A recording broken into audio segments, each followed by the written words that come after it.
Good evening friends, this is Rajesh and you are watching angel tech analysis. बात करेंगे bank Nifty की, देखेंगे कल के लिए हमारा क्या ट्रेडिंग प्लान होना चाहिए और आज बैंक निफ्टी में जो मूव हुई है उसके पीछे का लॉजिक क्या है। तो फाइनली देखिए, जैसा कि यहाँ पर हमने कल प्लान किया था कि मार्केट यहाँ पर अगर इस डोजी के ये जो हमारे पास ग्रीन कलर की डोजी बनी हुई है इसका लो ब्रेक करती है तो हम यहाँ पर मार्केट जो है गैप फिल होती हुई अपने को दिखाई देगी। और फाइनली बहुत अच्छी मार्केट की आज ओपनिंग हुई थी, बिल्कुल कल के लो के नीचे यहाँ पर ओपनिंग हुई और ऑलमोस्ट 1 घंटा मार्केट कंटिन्यू मार्केट एक ट्रेंडिंग में चली और बहुत अच्छा वहाँ पर ट्रेड देखने को मिला। और फाइनली देखिए यहाँ पर मार्केट अब एक सपोर्ट लेवल के आसपास है। देखिए ये क्या था, ये हमारे पास रेजिस्टेंस एरिया है। अब मार्केट ऑलमोस्ट एक सपोर्ट लेवल पर है। अब ये सपोर्ट लेवल पर ये जो कैंडल क्लोज हुई है, ये कैंडल हमारे पास ऑलमोस्ट हैमर टाइप की कैंडल है। अब यहाँ पर देखिए, ना तो इसके हाई और लो के बीच में यहाँ पर किसी तरह किसी ट्रेड को नहीं देखना है। यहाँ पर अपने को ट्रेड के लिए देखना है जब मार्केट इसके हाई को ब्रेक करेगी। यहाँ पर मार्केट इसके हाई को ब्रेक करेगी, अगेन हम इसके जो रेड कलर की कैंडल का हाई लगा हुआ है यहाँ तक हम जा सकते हैं। जैसा कि हमने यहाँ पर डिस्कस किया था कि मार्केट यहाँ पर रेंज में रह सकती है और मार्केट यहाँ पर मे भी ये वीक के अंदर हमने डिस्कस किया था कि ये रेंज में रह सकती है। और 1 2 3 ये 3 दिन हो चुके हैं और कल का दिन भी मे भी मार्केट इसी रेंज के अंदर ही क्लोज होनी चाहिए। अब देखिए यहाँ पर क्या होगा कि मार्केट किसी भी ब्रेकआउट के बाद अगर प्राइस ऊपर की तरफ जाता है और एक रेजिस्टेंस को फेस करता है, ये सपोर्ट था, यहाँ पर रेजिस्टेंस है, अब इसको फेस करता है तो ये डायरेक्ट ब्रेकआउट नहीं कर सकता। इसको यहाँ पर ब्रेकआउट करने के लिए कुछ टाइम तक यहाँ पर सस्टेन करना पड़ेगा। सस्टेन करने के बाद ब्रेकआउट करेगा। मे बी यहाँ पर अगले वीक भी यहाँ पर मेरे को लगता है मंडे ट्यूसडे मार्केट इसी रेंज के अंदर रह सकती है। उसके बाद अगर मार्केट ब्रेकआउट करती है तो अपने को यहाँ पर जो है बिल्कुल यहाँ पर एग्जैक्ट 41,500 41,700 के लेवल को टेस्ट करते हुए मार्केट यहाँ पर दिखेगी। ठीक है, तो चलिए यहाँ पर हम देख लेते हैं बैंक निफ्टी में जो आज की मूवमेंट हुई थी। फाइनली यहाँ पर मूवमेंट बहुत अच्छी हुई थी बैंक निफ्टी में। अब देखिए मैं यहाँ पर कल के लेवल लगा लेता हूँ। ये हमारे पास कल का लो लगा हुआ है, मैं थोड़ा चार्ट में छोटा कर लेता हूँ। कल का लो हमारे पास ये लगा हुआ है और ये कल के लो के नीचे एग्जैक्ट आज बैंक निफ्टी की ओपनिंग होती है और पहली कैंडल ही यहाँ पर क्लोज होती है। तो यहाँ पर जैसे ही मार्केट ने पहली कैंडल यहाँ पर ओपन हुई और ओपन होने के बाद जब भी प्राइस नीचे की तरफ मूव करना स्टार्ट किया तो मैंने यहाँ पर शॉर्ट का मैंने ट्रेड लिया था और यहाँ पर पुट बाय की थी। और पुट बाय करने के बाद मार्केट देखिए कंटिन्यू नीचे की तरफ चली गई। ये देखिए ये हमारा पहला टारगेट था ऑलमोस्ट 39,900 के आसपास। तो यहाँ पर हमारे पास 39,900 का टारगेट हिट होता है, अगेन मार्केट ऊपर की तरफ जाती है। अब देखिए यहाँ पर ध्यान से देखिए, जब प्राइस ऊपर से नीचे की तरफ गिर रहा था तो यहाँ पर मार्केट ने होल्ड किया था, मतलब एक स्विंग बनाया था, छोटा सा स्विंग। अगेन जब प्राइस दोबारा इसी लेवल के आसपास जाता है तो ये देखिए यहाँ पर क्या है, ये हमारे लिए रेजिस्टेंस एरिया बन चुका है। ये हमारे पास प्रीवियस स्विंग हाई है।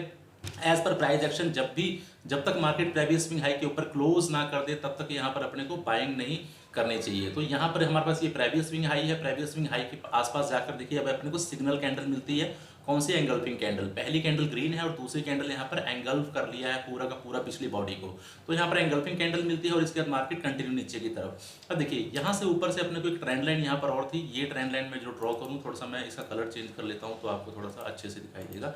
देखिए अब यहाँ पर हमने ट्रेंड लाइन ड्रॉ की है। ट्रेंड लाइन जब दोबारा तीसरी बार मार्केट इस लेवल को ब्रेक करने के लिए आती है तो यहाँ पर मार्केट 2 शूटिंग स्टार कैंडल बनाती है। 2 शूटिंग स्टार कैंडल बनाने के बाद यहाँ पर भी एक ट्रेड हमने इनिशिएट किया था, मतलब एक ट्रेड यहाँ पर यहाँ पर यहाँ पर, मतलब जब मार्केट, क्योंकि मार्केट देखिए कंटिन्यू ऊपर से नीचे की तरफ गिर रही थी तो यहाँ पर बाय करने की बजाय यहाँ पर सेलिंग के लिए बहुत अच्छी अपॉर्चुनिटी थी। तो मैं बाइंग के ट्रेड अगर मैं यहाँ पर ले रहा था तो बहुत छोटे टारगेट के लिए जा रहा था, बट यहाँ पर सेलिंग के ट्रेड को मैं यहाँ पर होल्ड करके बैठ रहा था। तो यहाँ पर फाइनली देखिए अगेन अपने को 1 2 3 4 कैंडल्स कंटिन्यू यहाँ पर मार्केट डे लो के आसपास गई। लेकिन जब मार्केट इस लेवल को नहीं ब्रेक कर रही थी और मार्केट ने यहाँ पर टाइम स्पेंड करना स्टार्ट किया और फाइनली यहाँ से ट्रेंड लाइन ब्रेकआउट होती है तो यहाँ से देखिए मार्केट का ट्रेंड यहाँ पर चेंज होना स्टार्ट हो गया। मार्केट अगेन ऊपर की तरफ जाती है, डबल बॉटम जब यहाँ पर बनाती है और यहाँ पर अगेन टाइम स्पेंड करती है, अगेन ऊपर से ट्रेंड लाइन का ब्रेकआउट और मार्केट कंटिन्यू अपने डे हाई के आसपास जाकर के क्लोज होती है जहां पर मार्केट ओपन हुई थी। सॉरी, डे हाई नहीं, जहां पर मार्केट ओपन हुई थी ऑलमोस्ट उसी लेवल के आसपास जाकर क्लोज होती है।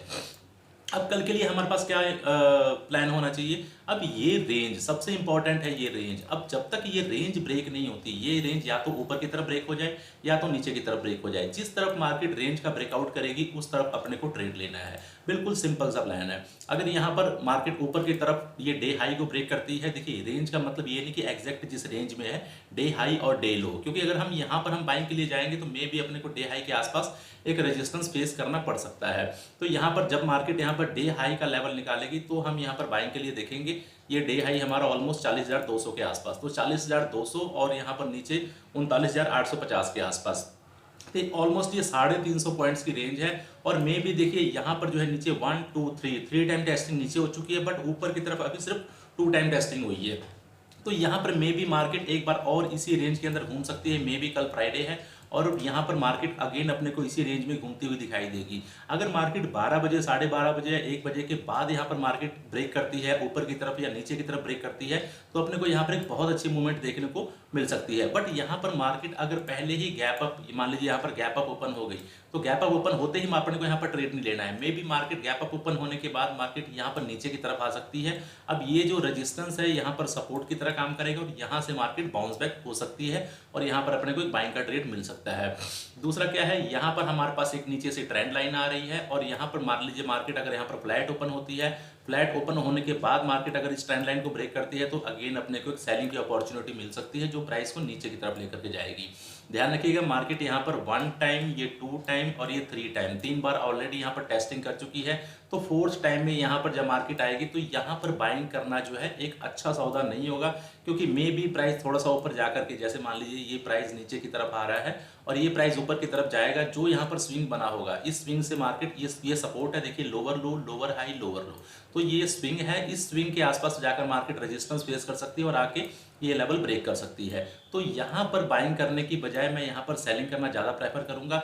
दूसरा देखिए, जब मार्केट यहाँ पर बिल्कुल एग्जैक्ट नीचे की तरफ आ जाएगी और जब लेवल नीचे की तरफ निकाल देगी, जो आज का डे लो लगा हुआ है, देखिए मैं इसको ड्रॉ करके दिखाता हूँ, जब ये डे लो लेवल हमारा यहाँ पर निकल चुका होगा तो इसके बाद हम यहाँ पर देख सकते हैं, मान लीजिए मार्केट यहाँ पर गैप डाउन ओपन होती है, गैप डाउन ओपन होने के बाद यहाँ पर इमीडिएट ट्रेड नहीं करना है। यहाँ पर मार्केट अगर टाइम स्पेंड करती है, टाइम स्पेंड करने के बाद यहाँ पर ब्रेक डाउन करती है तो यहाँ पर अपने को सेल का ट्रेड इनिशिएट करना है। दूसरा अपने को यहाँ पर ट्रेड मिल सकता है जब मार्केट यहाँ पर रीटेस्ट करने के लिए जाएगी। ये लेवल क्या है, ये हमारे लिए सपोर्ट लेवल है, ये सारे सपोर्ट लेवल हैं, सपोर्ट लेवल। और जब मार्केट ये दोबारा ऊपर की तरफ रीटेस्ट करने के लिए जाएगी तो ये लेवल हमारे पास रेजिस्टेंस लेवल बन जाएगा और यहाँ पर अपने को सिग्नल का वेट करना है। अपने को एंगल्फिंग सिग्नल मिल जाए, कोई शूटिंग स्टार सिग्नल मिल जाए, इस तरह कोई सिग्नल मिले, उसके बाद अपने को यहाँ पर सेलिंग के लिए देखना है। सेम चीज अपने को यहाँ पर भी करनी है। अगर मार्केट यहाँ पर ऊपर की तरफ ओपन हो जाती है तो यहाँ पर अपने को रीटेस्ट का वेट करना है, रीटेस्ट का जब मार्केट यहाँ से ऊपर की तरफ निकलेगी, ये यहाँ पर देखिए, ये जो हमारा रेजिस्टेंस है ये यहाँ पर सपोर्ट बनेगा और यहाँ पर मार्केट या तो कोई रेंज बनाए या तो अपना कोई हैमर कैंडल दे, कोई एंगल्फिंग कैंडल दे, उसके बाद मार्केट इस ट्रेंड लाइन को ब्रेक करते हुए ऊपर की तरफ जाए तो यहाँ पर बाइंग का ट्रेड अपने को मिल सकता है। तो ध्यान रखिएगा, जब मार्केट यहाँ पर आपको सिग्नल दे तभी ट्रेड करिए, जबरदस्ती मार्केट के अंदर मत घुसिए, अदरवाइज आप ऑप्शन बायर हैं तो फिर आपको यहाँ पर बहुत बड़ा नुकसान झेलने को मिल सकता है। बैठे रहिए, पेशेंस रखिए, अपने ट्रेड का वेट करिए जब भी मार्केट आपको सिग्नल देती है। और सिग्नल भी देखिए कहाँ पर मिलना चाहिए, एग्जैक्ट किसी सपोर्ट के ऊपर या एग्जैक्ट किसी रेजिस्टेंस के ऊपर, जहां पर कि अपना स्टॉप लॉस बहुत छोटा सा हो। समझ लो कि मेरे को यहाँ पर इस रेजिस्टेंस एरिया के पास कोई ट्रेड मिलता है और ये शूटिंग स्टार यहाँ पर कैंडल बन गई, तो यहाँ पर मैंने अब बस शूटिंग स्टार कैंडल के ऊपर यहाँ पर अपना स्टॉप लॉस रखना है और इसके नीचे मैंने यहाँ पर ट्रेड कर लेना है, क्योंकि मैं बहुत छोटे से स्टॉप लॉस के लिए ये कम से कम 1:2, 1:3, 1:4 के टारगेट के लिए जाऊंगा। ये छोटे से स्टॉप लॉस के साथ मैं यहाँ पर, ऐसा नहीं है कि यहाँ पर शूटिंग स्टार बन गई, फिर एक कैंडल और बन गई, दूसरी बन गई, उसके बाद मैं ट्रेड करने जा रहा हूँ, तो यहाँ स्टॉप लॉस मेरा बहुत बड़ा हो जाएगा। तो हमेशा छोटे स्टॉप लॉस के साथ काम करिए और एग्जैक्ट सपोर्ट को, रेजिस्टेंस को ड्रॉ करना सीखिए कि मार्केट एग्जैक्ट किस लेवल पर सपोर्ट ले सकती है, मार्केट का बिहेवियर क्या है, मार्केट का प्राइस एक्शन क्या बन रहा है, इन सब चीजों को देखिए। अब यहाँ पर इंपॉर्टेंट है हमारे पास कि यहाँ पर ये हमारे पास ये रेंज ब्रेक हो, चाहे ये ब्रेकआउट हो, चाहे ये ब्रेकडाउन हो। ब्रेकआउट होगा तो हम बाइंग की तरफ जाएंगे और ब्रेकडाउन होगा तो यहाँ पर हम सेलिंग की तरफ जाएंगे। बिल्कुल सिंपल सा ट्रेडिंग प्लान है। चलिए, उम्मीद करता हूँ कि वीडियो पसंद आई होगी। वीडियो पसंद आई हो तो वीडियो को लाइक और शेयर जरूर करिएगा। आज के लिए इतना ही, मिलते हैं नेक्स्ट वीडियो में। जय हिंद, जय माता दी।